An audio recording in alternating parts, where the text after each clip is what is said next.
Assalamualaikum warahmatullahi wabarakatuh. Perkenalkan, nama saya Alexanda dengan NPM S1H024024. Baiklah, di sini saya akan menyampaikan materi tentang hakikat bahasa Indonesia. Hakikat bahasa Indonesia, identitas nasional. Sebagai bahasa resmi, bahasa Indonesia menyatu berbagai suku dan budaya di Indonesia. Bahasa dinamis, tentu terus berkembang dengan pengaruh dari bahasa lain dan istilah baru. Mudah dipelajari, struktur yang sederhana membuatnya mudah dipahami. Kebudayaan menggambarkan kekayaan budaya dan tradisi Indonesia. Perkembangan bahasa Indonesia, sejarah awal berasal dari bahasa Melayu, dikukuhkan dalam Sumpah Pemuda 1928. Penyusun tata bahasa, usaha penataan bahasa dimulai sejak abad ke-20. Pengakuan resmi menjadi bahasa resmi setelah proklamasi 1945. Pengaruh globalisasi, banyak istilah asing masuk terutama dari bahasa Inggris. Media sosial mendorong perkembangan bahasa gaul dan istilah baru. Pelestarian, upaya terus dilakukan untuk melestarikan dan mengembangkan bahasa. Kesimpulan dari bab tersebut, bahasa Indonesia adalah alat komunikasi yang penting, mencerminkan identitas dan budaya bangsa. Perkembangannya harus dijaga agar tetap relevan bagi generasi mendatang. Yang kedua, sikap berbahasa Indonesia. Yang pertama, sikap positif, menghargai dan merasa bangga menggunakan bahasa Indonesia. Kedua, kepatuhan pada kaidah, menggunakan tata bahasa dan ejaan yang benar. Ketiga, kesopanan, menghormati lawan bicara dan menggunakan bahasa yang sopan. 4. Keterbukaan dan adaptasi, terbuka terhadap perubahan dan menggunakan bahasa gaul dengan bijak. 5. Pelestarian bahasa, mempelajari dan melestarikan bahasa daerah serta menghindari campur aduk bahasa. 6. Kreativitas dalam berbahasa, mengekspresikan diri secara kreatif dan mendukung pengembangan sastra berbahasa Indonesia. Kesimpulan dari bab tersebut, sikap berbahasa yang baik penting untuk melestarikan dan mengembangkan bahasa Indonesia. Serta yang ketiga, teks dalam kehidupan akademik. Teks adalah komunikasi tertulis yang menyampaikan informasi atau ide. Jenis teks pertama, teks eksposisi, menjelaskan topik secara jelas. Yang kedua, teks argumentasi, menyampaikan argumen dengan bukti. 3. Teks deskripsi, menggambarkan objek atau fenomena. Keempat, teks narasi, menceritakan pengalaman atau peristiwa. Penanaman nilai, yaitu adanya kejujuran, penting dalam penelitian dan penulisan. Kritis, mengembangkan kemampuan berpikir analitis. Kreativitas, mendorong ide orisinal dan dalam penyajian materi. 4. Tanggung jawab, menyampaikan informasi yang akurat. Hakikat bahasa Indonesia, menggunakan bahasa resmi mendukung penyebaran ilmu pengetahuan di seluruh Indonesia.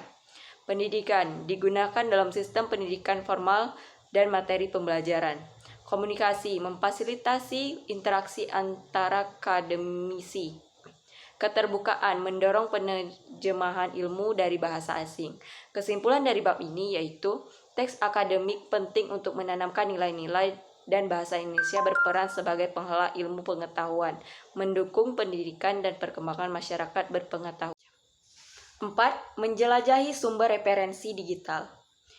Sumber referensi digital mencakup informasi yang tersedia online seperti e-book, jurnal, dan video. Keuntungan, akses mudah, dapat diakses kapan saja dan di mana saja. Beragam pilihan, menawarkan berbagai format dan topik. Pembaruan cepat, informasi lebih cepat diperbarui. Interaktivitas, beberapa sumber memungkinkan diskusi atau interaksi. Ketiga, jenis sumbernya, adanya e-book, buku digital, jurnal ilmiah, artikel penelitian, database akademik, platform seperti JSTOR dan Google Scholar, website resmi, informasi dari lembaga terpercaya, video edukasi, konten pembelajaran di platform seperti YouTube.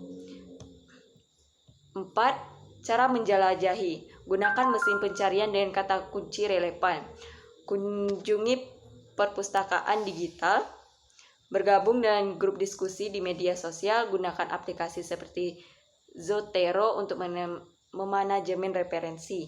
5. Etika penggunaan, cantumkan sumber informasi, hormati hak cipta dan lisensi, Pilih sumber terpercaya dan verifikasi informasi.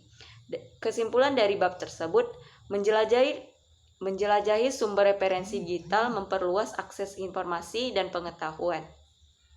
Menggunakan sumber ini secara bijak dan etis dapat meningkatkan pembelajaran dan wawasan akademik. Yang kelima, teori presentasi ilmiah. Tujuan presentasi, menyampaikan informasi dengan jelas dan efektif, meningkatkan pemahaman audiens tentang topik yang dibahas, mendorong diskusi dan pertanyaan. Yang kedua, struktur presentasi, pendahuluan, menjelaskan tujuan dan latar belakang topik, memperkenalkan diri, dan memberikan gambaran umum. Yang isi, menyajikan data, argumen, dan temuan. Biasanya dibagi menjadi beberapa subtopik untuk memudahkan pemahaman. Kesimpulan, merangkum poin-poin penting dan memberikan implikasi dari penelitian. Yang ketiga, keterampilan komunikasi. Gunakan bahasa yang sederhana dan jelas. Berbicara dengan percaya diri dan suara yang jelas. Gunakan visual, slide, grafik untuk mendukung penjelasan. Interaksi dengan audiens. Ajak audiens untuk bertanya. Perhatikan respon audiens untuk menyesuaikan presentasi. 5. Penggunaan media. Slide yang menarik dan tidak berlebihan. Alat bantu visual yang relevan seperti grafik dan tabel untuk memperjelas data.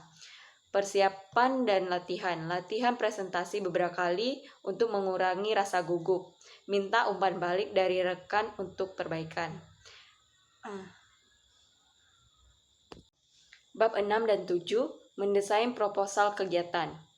Pertama, judul proposal. Buat judul yang jelas dan menarik. Yang kedua, latar belakang. Jelaskan konteks dan alasan pentingnya kegiatan. Yang ketiga, tujuan kegiatan. Nyatakan tujuan umum dan tujuan khusus kegiatan. Yang keempat, rencana kegiatan.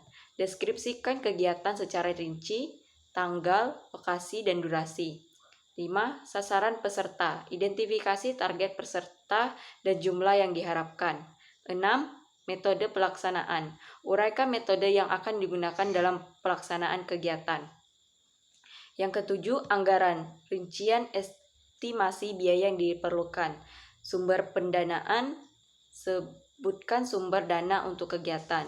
Yang kesembilan, penutup. Sampaikan harapan dan ajakan untuk berpartisipasi atau mendukung. Itu saja penjelasan materi dari saya dari bab 1 sampai bab 7. Sekian, terima kasih. Wassalamualaikum warahmatullahi wabarakatuh.